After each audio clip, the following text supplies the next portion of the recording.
Hello. Welcome to Talking Watch Your Mouth with Khalil Anthony. Talking shit with Khalil Anthony.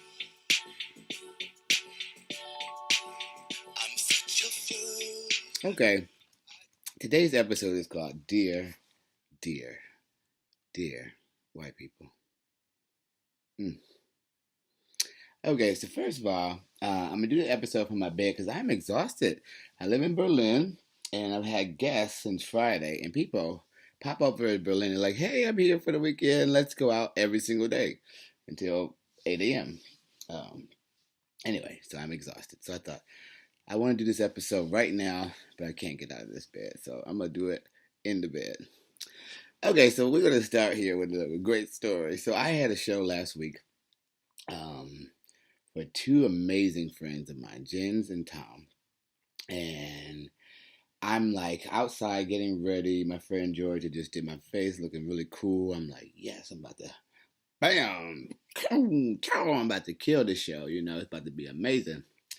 So I'm out there, and this dear white person walks up to me, and she says, "What's on your face?" I'm like, ah ha ha ha. Paint. She's like, "Oh, you spilled some food on your face." I mean, I can humor you for so long. And I'm like, girl. But I'm in a good mood. I'm like, oh, ha, ha, ha, ha. And then she says it again. Sounds like, okay, girl, your joke is not funny, whatever. So then she wants to get deep now because she told the joke 3 times. You know, I entertained her each time, which I probably shouldn't do. I need to learn. That's what I learned my lesson already. But anyway, so then she gets to this thing and she's like, "Have you ever seen Dear White People?" And I'm like, "Yeah." And I'm hesitating because I'm just like, what is she about to say next? And that's a lot of the time. Just so if you happen to be one of those dear white people and you walk up to a brown, black person of color, anybody, you start talking and they look like, and the person you're talking to makes a face like they're bracing themselves for the stupid shit you're about to say. Oh, mom. Bracing themselves for the stupid things that are about to come out of your mouth next. And this is what the next day she said. She said, "Did you see the episode when the police came in and they pulled a gun on the guy? Can you believe that happens in America?"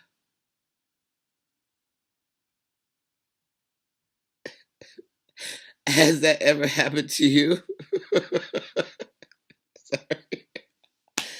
So I'm like, okay, I just told you I'm about to go on stage.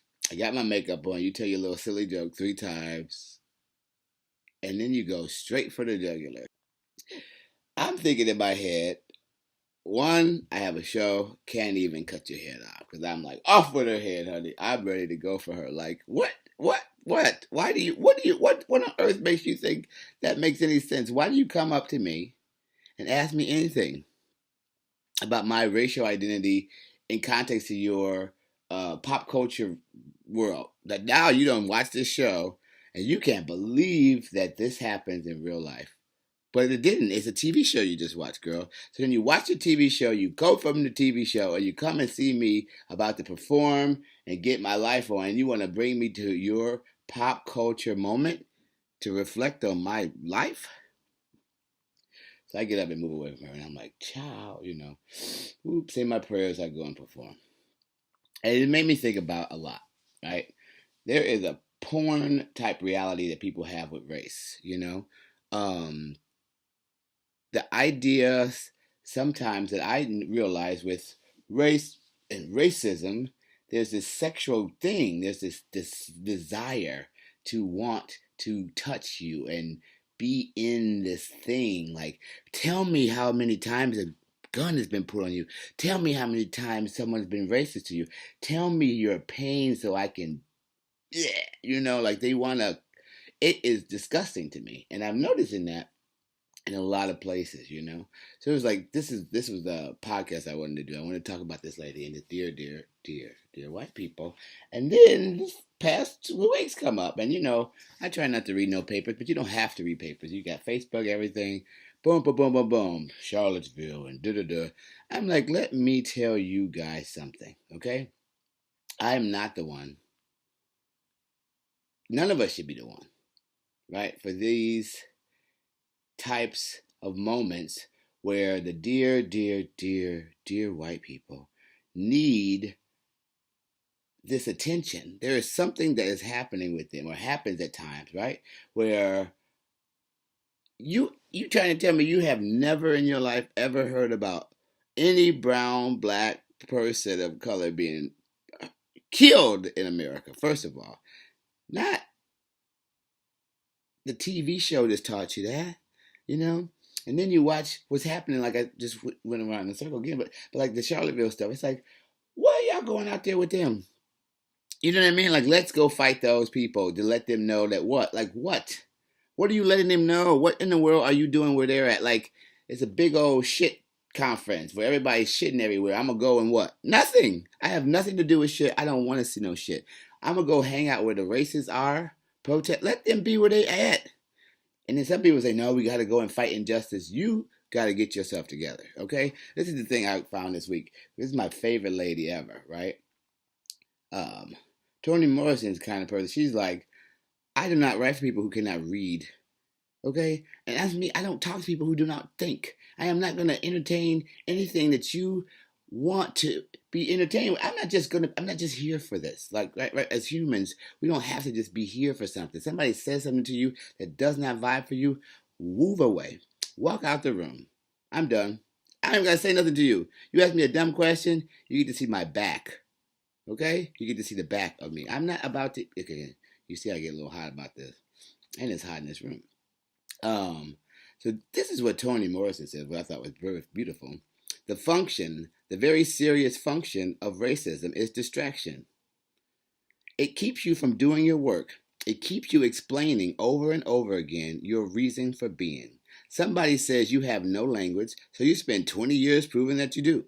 Somebody says your head isn't shaped properly, so you have scientists working on the fact that it is. Someone says you have no art, so you dredge that up. Somebody says you have no kingdom, so you dredge that up. None of that is necessary. There will always be one more thing. Toni Morrison. So, the comment like the dear white people, I don't think this is even for them.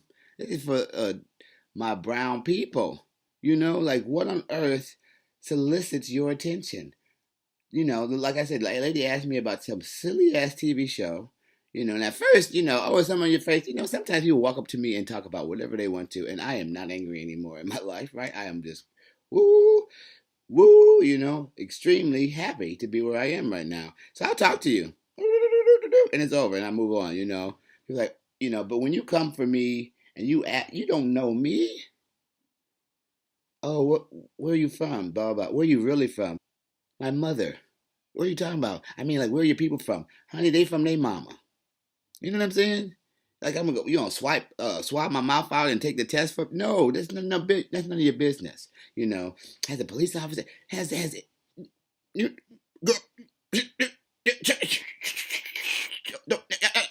no, my life, my blackness that you see is not for your consumption. You don't get to pick and choose what you want from me, right? I'm gonna ask you this. No, you're not. No, you better go shuffle on. And I guess the point of this, and I'm about to be done in 2 seconds, is the fact that if someone is taking liberties in your life with your livelihood, that's when you go into battle. But because they gonna circle around and have a little meeting, you gotta go be over there too. You're gonna exchange your energy to show them what? That I am real. I matter. It's like, who the fuck are they that you need to tell them that is not your honey? There is so many things happening in this world today that we need to take time and spend good energy on. But watching, responding to, and speaking to racists, that's not on my agenda. Okay? It isn't. Ignorance, walk on by, keep it a moving. I don't have time for that. You will not get to stop my life to ask some crazy question, to do anything nuts, to say anything crazy to me where I'm supposed to respond to you. I have enough discipline in my own body and my mind to know when I am not safe around you, right? And when you start asking me questions that are offensive, that show your lack of activity in mental thinking, the capacity to think about things. Oh, I didn't even know that existed. Well, you are lazy. Okay? You're lazy. You're not participating in this world like a real citizen really should. And you don't care about fellow human beings. Okay? Because to experience something on TV for the very first time, and then the next thing you do is talk to a person because, oh, he's black and he. No, no, no, girl. Go to your mama. Go to your cousins. Y'all work it out first. And then you don't need me. There's books, magazines, there's all kind of stuff. Internets. You better type in racism and then get your definition. But don't come over here touching me. Don't that porn stuff. I don't like it. It makes me upset. Anyway, I'm gonna get back into my life and think about lovely things. And that's today's podcast. Let's talk this shit. Shut your mouth with Khalil Anthony. Talk this shit with Khalil Anthony.